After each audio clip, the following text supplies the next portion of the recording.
আলহামদুলিল্লাহ রাব্বিল আলামিন। আল্লাহ তাআলা 2026 সালের 3 তারিখে ফজরের নামাজ আলহামদুলিল্লাহ জামাতের সহিত পড়াইছে। দোয়া করি পৃথিবীর সকল মুসলমানদেরকে আল্লাহ তাআলা নামাজগুলো জামাতের সহিত আদায় করার তৌফিক দান করুক। আর দেখুন বর্তমান পরিস্থিতি কি বোঝা যায়, কুয়াশা আছে নাকি?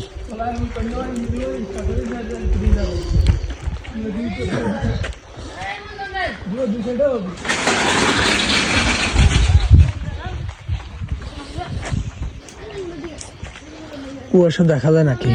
মানে আমরা খালি অল্প একটু দেখি বর্তমানে। ওই যে আমাদের বাড়ি দেখা যায় না, ঘর দেখা যায় না, মানে অনেক কুয়াশা। এই কুয়াশার ভিতরে ফসলাদি ফলা এই যে ধানগুলা লাগাইছে, এই কুয়াশার ভিতরে মেঘ বৃষ্টি, তারপর দিয়া ঠান্ডা, এগুলোর ভিতরে আল্লাহ তাআলা আমাদেরকে জীবিকার অবস্থা দিয়ে দিয়েছে।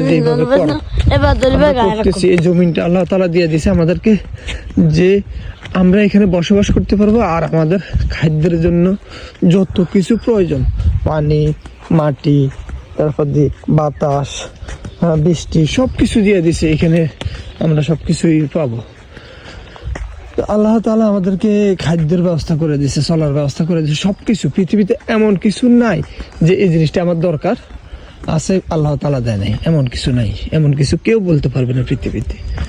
তো আল্লাহ তাআলা আমাদেরকে সব কিছু দিয়ে দিছে। এর পরে দিয়ে আমরা আল্লাহর বিরোধিকারী, আমরা আল্লাহর হুকুম পালন করি না। আল্লাহর হুকুম পালন করা আর মসজিদে যাই আমরা টাকা দিছি না, আমরা 5 ওয়াক্ত নামাজ পড়ছি আমাদের লাভের জন্য। আমাদের লাভের জন্য আমরা 2 রাকাত নামাজ পড়ি। ফজরের নামাজ 2 রাকাত ফজর, 2 রাকাত সুন্নত, আমাদের লাভের জন্য আমরা পড়ছি। আমরা আখিরাতে মুক্তির জন্য। এটা আল্লাহ তাআলা হুকুম পালন করলে, মানে আল্লাহ তাআলার হুকুমটাই হলো আমাদের লাভ। আল্লাহ খায় না। আমরা যে মসজিদে কিছু দিই, দান করি, সেটাকে আল্লাহ খায়নি। সেটা মসজিদে যারা পরিচালনা করে, যারা ইমাম মুয়াজ্জিন, মসজিদে ইট লাগানো, মসজিদের কাজ করানো, মানে এই কারণে মসজিদের ক্ষেত্রে ব্যয় হয়। আল্লাহরে কি কেউ দেয়নি? আল্লাহরে তো কেউ দেয় না। কিন্তু আল্লাহর নামের উপরে দান করা, আল্লাহর নামের উপরে দান করা, নিয়ত করা, এইটাই হচ্ছে আল্লাহ তাআলা চাইতেছে যে তুমি কত দিতেছো, কি করতেছো জীবন দশায় তোমার। তুমি কি মসজিদকে ভালোবাসো কিনা, আমাকে দাও কিনা, আমি তোমার কাছে চাইতেছি তুমি আমাকে কিছু দাও কিনা। মানে এগুলোই আল্লাহ তাআলা চাইতেছে। আল্লাহ খায় না, খায় আমরা মানুষেরাই। সর্বকাজে মানুষেরই লাভ, কিন্তু আমরা বুঝি না।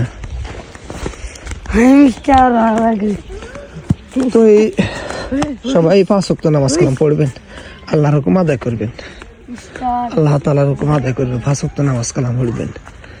আরে ভাই, মুসলমান যদি নামাজ না পড়ে তাহলে তার মুসলমানিতে থাকে না। মুসলমান যদি নামাজ না পড়ে তাহলে তার সে পরিপূর্ণ ইমানদার হয় না। মুসলমান যদি নামাজ না পড়ে তাহলে সে মানে মুসলমান নামে মুসলমান, কিন্তু আসলে সে মুসলমান নয়। মুসলমান নামাজ দেব ভাই, মুসলমানের জিন্দিগি আজে বাজে জিন্দিগি না। মুসলমানের জিন্দিগি হচ্ছে আপনার সুন্দর জীবনটা সুন্দরভাবে কিভাবে পরিচালনা করবেন, চালাইবেন, কিভাবে দুনিয়ায় থেকে বিদায় হয়ে আখিরাতে শান্তি পাবেন। মুসলমানের জিন্দিগি হচ্ছে সেটা। এখন আপনি যেখানে বসবাস করেন, এই হাতটাতে আমরা বসবাস করি, এখানে আমার মৃত্যু হয়ে যাবে। আর আমি যদি একেবারে 50 তলা বিল্ডিংয়ের উপরেও বসবাস করতাম, ওইখানে আমার মৃত্যু হয়ে যাবে। মৃত্যু নির্ধারিত আছে, মৃত্যু অবধারিত। আমার মৃত্যু হবে, মানে আমার জন্মেছি তো মৃত্যু হবে। আমার আদরের সন্তান যারা, আমার মা আদরের, আমার বাপ আদরের, আমার সবাই মরে যাবে। কেউ থাকতে পারবে না। কারণ আমাদের চেয়ে বড় যারা আগের জমানাতে মানুষগুলো ছিল, তারা অনেক বছর হায়াত পাইছে, আর অনেক বড় মানুষ ছিল। তারাই তো নাই। আজকে দেখেন লক্ষ কোটি বছর আগে যারা মারা গেছে, তারা এখনো মাটির নিচে শুয়ে আছে। আমরা যখন মারা যাবো, আমরা কত বছর ধরে শুয়ে থাকবো সেটা আমরা নিজেরা বলতে পারবো না।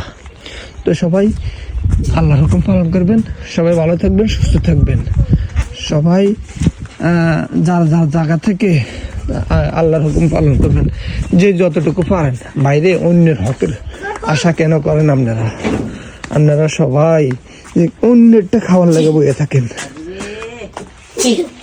ভালো থাকবেন, আল্লাহ হাফেজ।